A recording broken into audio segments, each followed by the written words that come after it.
बिस्मिल्लाहिर्रहमानिर्रहीम। दोस्तों, मैं गुलजान बलोच, आप देख रहे हैं मेरा यूट्यूब चैनल। दोस्तों, आज की इस वीडियो में बात करेंगे कि वीएफडी को आप घर के हालात के लिए किस तरह इस्तेमाल करेंगे और कैसे इसकी सेटिंग करेंगे। उसके लिए आपको कौन-कौन सी इज़ाफ़ी चीज़ों की ज़रूरत होगी जो कि आप आसानी से अपने घर का लोड सोलर पे शिफ्ट कर सकें, और वो भी वीएफडी के ज़रिए से।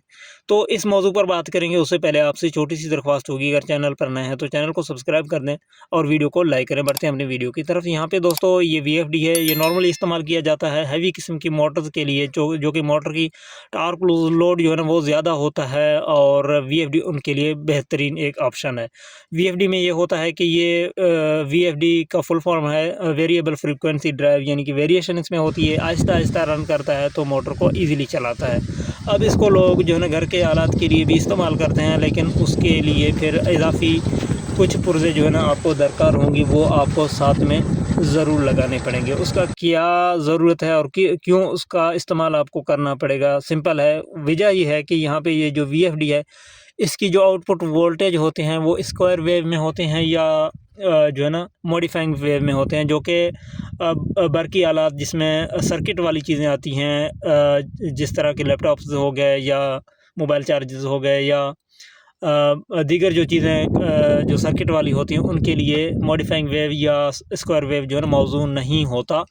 अब उनके लिए कौन से वोल्टेज चाहिए, उनके लिए जी चाहिए जो है ना प्योर साइन वेव उनके लिए चाहिए। तो अब वो प्योर साइन वेव आप वीएफडी से किस तरह हासिल कर सकेंगे, उसके लिए आपको अलग से एक फ़िल्टर की ज़रूरत होगी, जो कि मार्केट में आसानी से मिल सकती हैं, और उसके ऊपर लोड के मुताबिक एम्पेयर और उसकी जो है ना किलोवाट वगैरह मेंशन्ड है। तो आपने अपने लोड के मुताबिक कोई अच्छी फ़िल्टर का इंतखाब करना है। फ़िल्टर का काम ये होगा कि आपकी वीएफडी से जो है ना वोल्टेज लेके स्मूथ बना के आपकी चीज़ों के लिए, यानी कि वीएफडी आपका मॉडिफाइंग वेव देता है, तो फ़िल्टर आपका प्योर साइन वेव दे देगा। ठीक है, ये चीज़ आपके सामने क्लियर होगी, क्योंकि डायरेक्ट अगर आप वीएफडी के ऊपर आउटपुट लोड चलाएँगे कोई भी चीज़, तो मोटर टाइप की चीज़ें तो चल जाएँगी, लेकिन सर्किट वाली चीज़ें प्रॉब्लम करेंगे, वो ख़राब भी हो सकती हैं, जल भी सकती हैं, और उनके लिए प्रॉब्लम्स होंगे। तो उसके लिए आपको फ़िल्टर का इस्तेमाल करना होगा। अब फ़िल्टर कौन-सी और किस तरह की होनी चाहिए, वो आप मार्केट में मालूम करेंगे। मुख्तलिफ़ किस्म के जो है ना फ़िल्टर होते हैं, कोई अच्छा कंपनी का फ़िल्टर आपने ज़रूर इस्तेमाल करना है। उसका तरीक़ाकार ये होगा कि सबसे पहले ये जो वीएफडी का सेटिंग है, वो आपने 220 पे लाना है। वो निहायत आसान है, उसके 2 तरीके होते हैं। सबसे ईज़ी तरीका ये है कि प्रोग्राम बटन दबाएँ, इसकी आउटपुट पैरामीटर यानी कि जो मोटर पैरामीटर भी कहा जाता है, P2 के अंदर आ जाएँ, डेटा एंटर करें, P204 की सेटिंग में आ जाएँ। यहाँ पे P204 की सेटिंग में डेटा एंटर करें, यहाँ पे 380 आपको मिलेगा, तो ये आपने 220 पे करके एंटर कर देना है। ये तो सिंपल तरीका हुआ। यहाँ पे आउटपुट वोल्टेज तो आपके 220 पे आ जाएँगे। उसके साथ फिर आपकी आउटपुट लोड जो है ना वो आप P201 के अंदर किलोवाट की सूरत में यहाँ पे डालेंगे। ठीक है, ये भी आपने कर लिया। तो उसके बाद इसकी जो रनिंग ड्यूरेशन या एक्सेलरेशन टाइम है, वो आपने P011 के अंदर एडजस्ट करके 5 सेकंड या 7 सेकंड रखना है। वो है यहाँ पे फ्रीक्वेंसी अप होने का टाइमिंग जो है ना P011 में है। यहाँ पे नॉर्मली मोटर को चलाने के लिए हम लोग जो है ना इसको 20 पे सेट करते हैं, और यहाँ पे घर की हालत के लिए 10 या 7 या 5 सेकंड आप रख सकते हैं। ठीक है, उसके बाद जी यहाँ पे कुछ प्रोटेक्शन वाली सेटिंग्स हैं, जो कि 3 फेस के लिए मुख्तलिफ होती हैं और सिंगल फेस के लिए मुख्तलिफ। वो पीबी के अंदर आपको मिलेंगे। यहाँ पे पीबी पे डाटा एंटर करें। सबसे पहले PB00 की सेटिंग को आपने 0 रखना है। उसके बाद PB01 की जो सेटिंग है उसको भी आपने 0 रखना है, ताकि ये आउटपुट फेस फेलियर की प्रोटेक्शन है। अगर ये ऑन होगी तो आउटपुट में 2 तारें आप सिंगल फेस चीज़ें चलाने की कोशिश करेंगे तो SP0 का फॉल्ट आएगा। ठीक है, यहाँ पे आपने इसको 0 रखना है PB01 की सेटिंग में। अब उसकी बाकी जो सेटिंग है, इसमें PB04 का सेटिंग आपने जो है ना इनपुट वोल्टेज के मुताबिक या एडजस्ट करके रखना है, जहाँ पे स्मूथली और बेहतरीन काम करे। अगर वैसे इसको चेंज किए बगैर भी आपका वीएफडी सही चल रहा हो, तो इसमें चेंजिंग करने की आपको ज़रूरत नहीं होगी। अब PB05 की सेटिंग आपने यहाँ पे 0 रखना है। इसका वजह ये है कि जब आपकी फ्रीक्वेंसी कम हो जाए आउटपुट में, तो आपका इन्वर्टर ट्रिप कर जाए, क्योंकि ये आपकी घर की चीज़ों के लिए या बरक़ी आलात के लिए फ्रीक्वेंसी कम जब हो जाएंगे, तो जब लो फ्रीक्वेंसी पे आपकी चीज़ें रन होंगी यानी कि चलती रहेंगी तो चीज़ों के लिए मुश्किल होगा।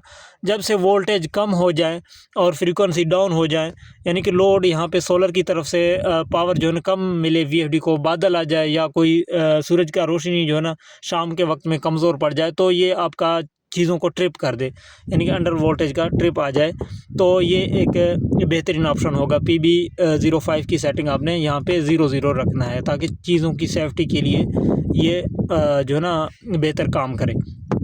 अब बाकी जो दीगर सेटिंग इसमें है, उसमें से आपकी अगर इन्वर्टर स्टॉपिंग में प्रॉब्लम कर रहा है, यानी कि स्टॉप बटन से स्टॉप नहीं हो रहा हो, तो यहाँ पे 150 आपने सेट करना है PB 07 की सेटिंग में।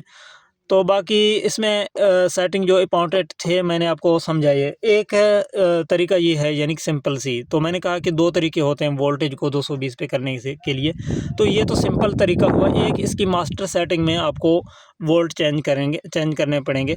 उसका तब ज़रूरत होगा जब आपके प्लेटें कम हों और इनपुट में वोल्टेज आपके 400 से कम आ रही हों, तो वो मास्टर सेटिंग इसकी है जी। यहाँ पे आपने नोट करना है PE के अंदर, PE में आपने यहाँ पे डेटा एंटर करना है, PE00 होगा, फिर आपने डेटा एंटर करना है, कोड का जगह आ जाएगा PE0 यानी कि 00 यहाँ पे शो होंगे, तो यहाँ पे आपने 40721 का कोड डालना है,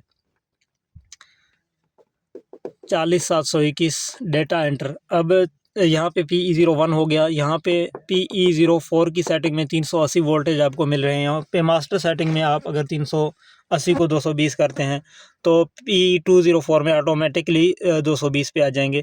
और यहाँ पे आप अगर आपका पावर ऑफ का इशू आ रहा है वोल्टेज कम होने की सूरत में, तो ये यहाँ से ख़त्म हो जाएगा पावर ऑफ का फॉल्ट, जब आप यहाँ पे 220 करके एंटर करेंगे। तो इस तरीके से यहाँ से आपने चेंजिंग करनी है, ठीक है, 220 करनी है मास्टर सेटिंग के अंदर। ये दोनों तरीके जो है ना कामयाब हैं, दोनों पे हमारा तजर्बा है कि कोई इशू नहीं है।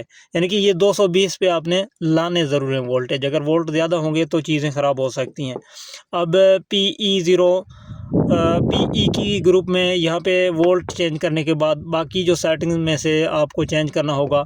यहाँ पे जैसे आप वोल्ट चेंज करेंगे OU3 का फॉल्ट आ सकता है, क्योंकि इनपुट में अगर 400 से ज़्यादा आपके वोल्ट होंगे तो यहाँ पे 220 एंटर करने के बाद यहाँ पे PE07 का जो सेटिंग है वो ऑटोमेटिकली 800 से कम होकर 410 पे आ जाता है। अब 410 से जब आपके वोल्ट ज़्यादा होंगे इनपुट में तो OU3 आ जाएगा, तो उसमें घबराने की ज़रूरत नहीं है।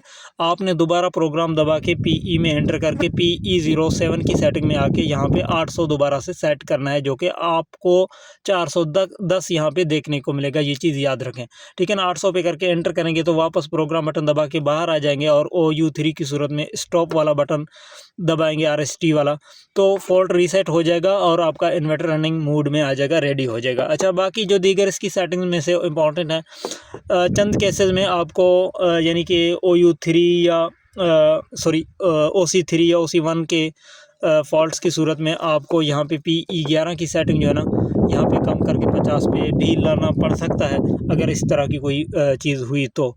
बाकी जो पैरामीटर हैं वो आपने अपने लोड के मुताबिक P2 के अंदर सेट करने हैं, जो कि मैंने ऑलरेडी आपको समझाई है। बाकी ये इम्पॉर्टेंट चीज़ इसमें सबसे पहले इसकी वोल्ट 220 पे करने हैं या PE04 में जाके करें, और बाद में अगर OU3 का फॉल्ट आ जाए उसका हल भी मैंने आपको बता दिया है कि PE07 की सेटिंग ऑटोमेटेड जो है ना वो 410 पे आ जाता है, तो आपने 800 पे करना है। बाकी अगर P2 के अंदर करते हैं तो कोई मसला नहीं है। चंद केसेस में चंद इन्फॉर्मेशन के अंदर हमारी नॉलेज में आई हैं चीज़ें कि दोस्तों ने शिकायत की हैं कि P2 में हम जब चेंज करते हैं तो चीज़ें जलती हैं या ख़राब हो जाती हैं, लेकिन असल वजह मैं समझता हूँ कि वो फ़िल्टर का यूज़ ना करना है, क्योंकि यहाँ पे वेव्स का मसला है, वोल्टेज का मसला है, ठीक है भाई। अब ये तो सेटिंग के हवाले से ये चीज़ हुई, यानी कि मैंने आपको बार बार समझाया कि P204 में वोल्टेज 220 करें या PE04 में 220 करें, 220 लाजमी करना है आपने वोल्टेज को, ठीक है ना, 380 से। अब यहाँ पे आउटपुट में वायरिंग आप जब करेंगे तो यहाँ से इसकी जो आउटपुट वायरिंग है वो आप यहाँ पे UV का भी इस्तेमाल कर सकते हैं और UW का भी इस्तेमाल कर सकते हैं। और इनपुट वायरिंग आप R और T पे भी दे सकते हैं और प्लस माइनस पे भी DC वोल्टेज सोलर के आप दे सकते हैं। यहाँ पे आपने ख्याल रखना है कि प्लस को प्लस पे और माइनस को यहाँ पे माइनस पे आपने लगाना है। और या तो आप R और T पे लगाते हैं, देखिए पावर लिखा हुआ है, और RST 3 टर्मिनल है यहाँ पे। RST पे आप लगाते हैं तो यहाँ पे प्लस माइनस का इशू ज़्यादातर नहीं होता, ठीक है ना। फिर भी यहाँ पे आपको अगर कन्फ्यूज़न हो तो आप R पे पहले प्लस लगा लें और T पे यहाँ पे आपने लगाना है माइनस का तार, ठीक है। तो ये चीज़ें हो गई हैं वायरिंग के हवाले से। बाकी वायरिंग यहाँ पे आपने 2 तारें लगानी होंगी, क्योंकि आप आउटपुट सप्लाई ले रहे हैं VFD से, 3 फेज़ VFD से, तो आप UV का इस्तेमाल कर सकते हैं, UW का इस्तेमाल कर सकते हैं, ठीक है।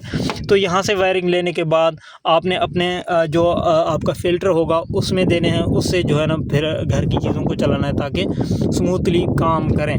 क्योंकि यहाँ पे आप जो है ना यहाँ पे VFD से 220 वोल्ट लेके डायरेक्ट अगर चीज़ें चलाएंगे तो पहले भी मैं आपके सामने रख चुका हूँ कि भाई वो मोटर टाइप की चीज़ें तो बेहतरीन चलेंगी, लेकिन सर्किट वाली चीज़ें जो है ना ख़राब हो सकती हैं। और कंप्यूटर वगैरह या लैपटॉप वगैरह, स्क्रीन वगैरह जो है ना प्रॉपर TV वगैरह नहीं चल सकते, वो जो है ना उसके स्क्रीन में इशू आ जाएगा या वो प्रॉपर काम नहीं करेंगे। तो इसके लिए आपको फ़िल्टर का इस्तेमाल करना पड़ेगा, जो कि आपकी स्क्वायर वेव या आपकी जो मॉडिफाइंग वेव्स है ना वोल्टेज, वो उसको कन्वर्ट करेगा प्योर साइन वेव में। तो वो आपकी चीज़ों के लिए बेहतरीन होगा। ये टेक्निकल और इलेक्ट्रॉनिक जो एक्सपर्ट हैं वो जान सकेंगे कि प्योर साइन वेव या मॉडिफाइंग वेव या स्क्वायर वेव ये क्या होता है, ठीक है। तो इसका एक लंबा बहस है। तो उम्मीद करता हूँ ये चीज़ें आपकी समझ में आई होंगी और आपको सेटिंग के बारे में पता चल गया होगा कि घर की हालात के लिए आप VFD की कौन कौन सी अहम सेटिंग जो है ना चेंज करेंगे तो आपकी घर की चीज़ें जो है ना बआसानी VFD के ज़रिए से चल सकेंगी। तो उम्मीद करता हूँ ये चीज़ आपकी समझ में आई होगी। अगर वीडियो अच्छी लगे लाइक कमेंट शेयर ज़रूर करें। लास्ट तक अगर वीडियो आपने सुना है तो कमेंट में ओके लिख कर जाइएगा। अपना बहुत सारा ख्याल रखें। इजाज़त दें। अल्लाह हाफ़िज़।